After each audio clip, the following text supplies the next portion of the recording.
Y'all. So okay, today we will see regarding asthma.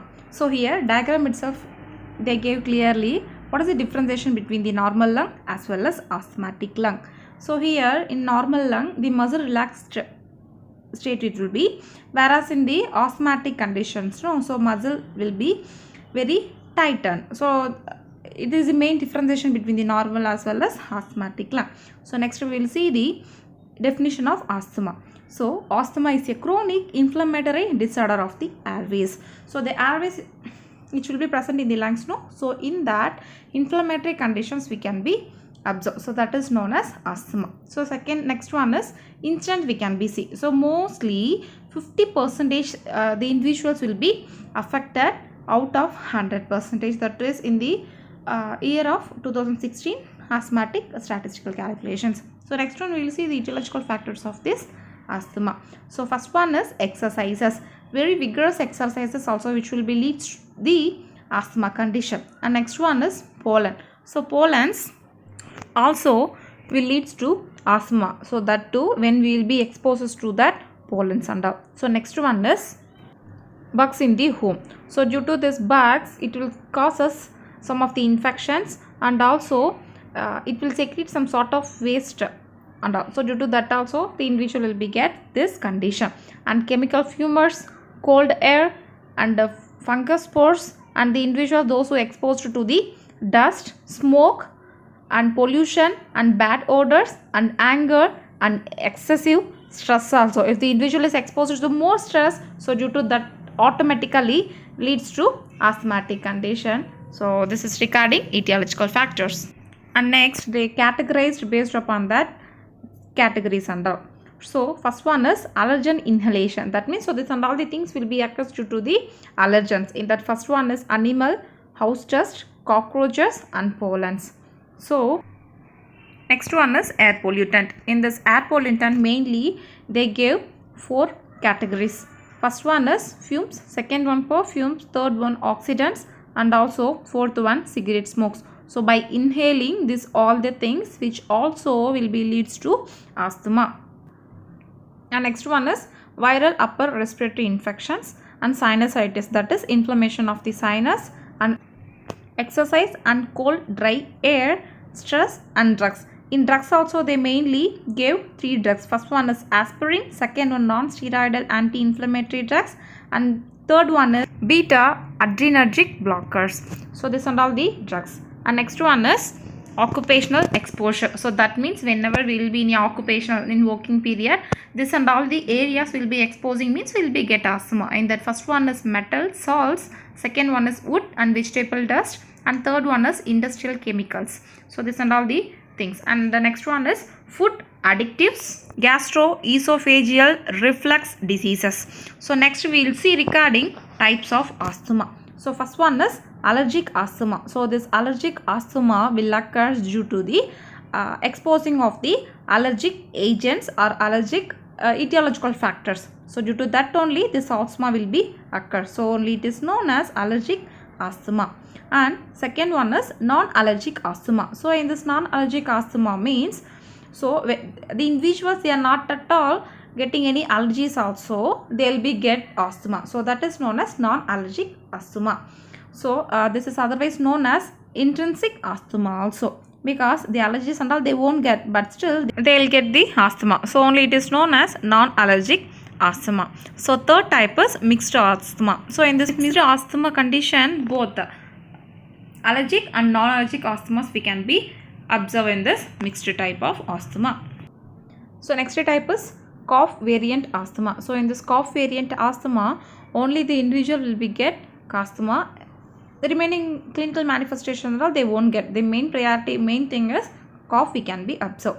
And next one is so in this exercise induced asthma, so individual will be get asthma so after the exercises. So only the name is exercise induced asthma, like that they give.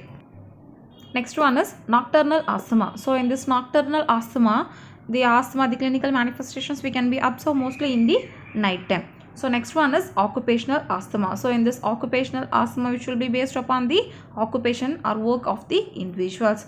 Which and all the individuals will get asthma is the people who are all working in the textiles or any dust industry. So that and all the individuals will be easily get the asthma. And this and all the types of asthma. So next we will see the clinical manifestations of asthma. So first one is wheezing, second one dyspnea, cough, fourth one chest tightness, and fifth one expiration may be prolonged. That means the individuals they will be take more time to expiration, and secretions we can be observed. So this and all the main clinical manifestations we can be observed.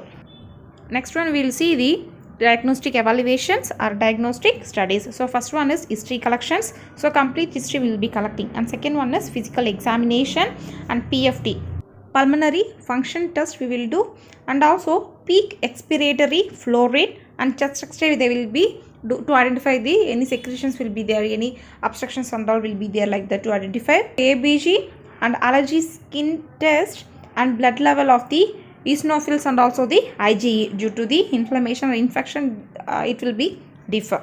So next we will see the management of asthma. So in this first priority is medical management only. So in that adrenergic drugs, steroids, theophylline, hydrations, and also the mask, that means oxygen administrations also we can be do for the cases.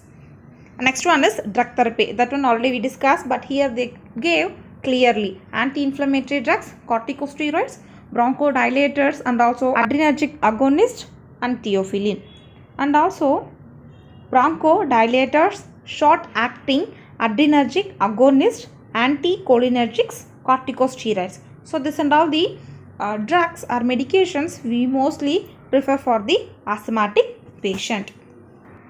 So that is regarding medical management, and also patient teaching related to drug therapy. So whenever we will be administering those drugs, we want to explain the patient what and all the medication name, what is the action, what is the side effects, what and all the complications. So this and all the things we want to explain the patient clearly, and also what is the advantages and disadvantages also we should be explained clearly. Then only they will be cooperate very nicely. So this and all the some of the activities we will be doing before administration of the drugs. Next one is nursing diagnosis. So for these cases, first one is ineffective airway clearance, which will be related to expiratory airflow obstruction. So that means, so due to the obstruction, definitely ineffective airway clearance will be there. And second one is imbalanced nutrition less than body requirement. So because due to the illness, patient won't take food properly. And third one is disturbed sleeping pattern, because nocturnal asthmatic conditions are mostly night times only the signs and symptoms it will be observed. And next one is risk of infection. So why the risk of infection is automatically it will be spreads, like acute to chronic stage also it will be occurs without taking proper treatment, it will leads to chronic condition also. So due to that only infections it will be spread very easily also. Next we will see the complications of the asthma. So in the first one is rib fracture, and second one is pneumothorax, atelectasis, pneumonia, status asthmaticus. So these are all the main complications we can be observed due to the asthma condition. Till now we discussed regarding the asthma conditions from the starting, that is introduction we discussed, and definition, causes. So next to that is clinical manifestations and diagnostic evaluations and medical management, and what are all the other managements we can do for the asthma conditions. So today in this class completely regarding asthma we discussed, and next one is bibliography. In this and all the textbooks we can refer the asthma condition. So thank you everyone.